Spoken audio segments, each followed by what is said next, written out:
বিশ্রাম করে মেঘ উঠছে, এখনই ঝড় আসবে, তুফান আসবে, হয়তো তুফানে এই নৌকো ডুবেও যেতে পারি। তোমরা কি সাঁতার জানো? কলেজের ছেলেদের কান্না আসো, তারা বললো না আমরা তো সাঁতার জানি না। আমরা সব কিছু লেখাপড়া করে তো সাঁতার শিখি নাই।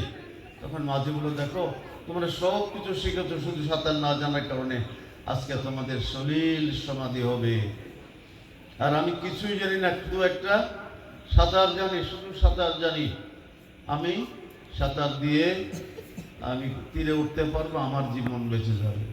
মোহতারাম হাজরিন, আজকে দুনিয়াতে জ্ঞানের অভাব নাই, বিজ্ঞানের অভাব নাই, স্কুল কলেজ ইউনিভার্সিটির অভাব নাই, কোনো জিনিসের অভাব নাই। গাড়ি বাড়ি নারী, জ্ঞান বিজ্ঞান, দিনদার লোকের বড় অভাব।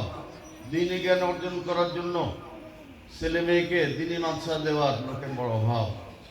এই জন্য আসুন আমাদের সবাইকে আল্লাহর কাছে যেতে হবে, কবরে যেতে হবে, আল্লাহর কাছে আমাদের জীবনের হিসাব দিতে হবে। আপনার কাছ থেকে আল্লাহ তাআলা যে হিসাব নেবেন তার জন্য এখন থেকে প্রস্তুতি নেই। সন্তানকে আমি মাদ্রাসা দেই, এই দিনই মাদ্রাসাটাকে জিন্দা করার জন্য সকল দিনই মাদ্রাসা যেগুলো রসিয়াতে ওসিলাতে এখনো দিন টিকে আছে, এখন এই বাংলার জমিনে এখনো যে এত দিনই মাদ্রাসা, এর ওসিলাতে এখনো কিছু দাড়ি টুপি এবং দিনদার লোক এখনো দেখা যাচ্ছে। আমরা সবাই দোয়া করবো এই দিন মাদ্রাসা, অনেক কষ্ট করে মাদ্রাসা ওরা এই পর্যন্ত এসেছে।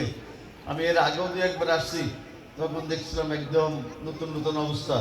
এবার দেখলাম তো মাশাআল্লাহ মাদ্রাসা অনেক এগিয়ে গিয়েছে। আল্লাহ পাকের মেহরবানি, মাদ্রাসার আজকের মাহফিল, এই মাহফিলকে আল্লাহ তাআলা কবুল করুক। মাহফিলে যারা সহযোগিতা করেছেন আল্লাহ তাদেরকে কবুল করুক। এই প্রতিষ্ঠান যেন আমাদের জন্য নাজাতের ওসিলা হয়, এই জন্য এই প্রতিষ্ঠানকে আমরা আরো বড় করার জন্য এলাকাবাসী যারা আছে তারা চেষ্টা করব। এলাকাবাসীর জন্য একটা সৌভাগ্যের বিষয়, এরকম মাদ্রাসা তো সবাই পায় না, ভাগ্যক্রমে আপনাদের এখানে এত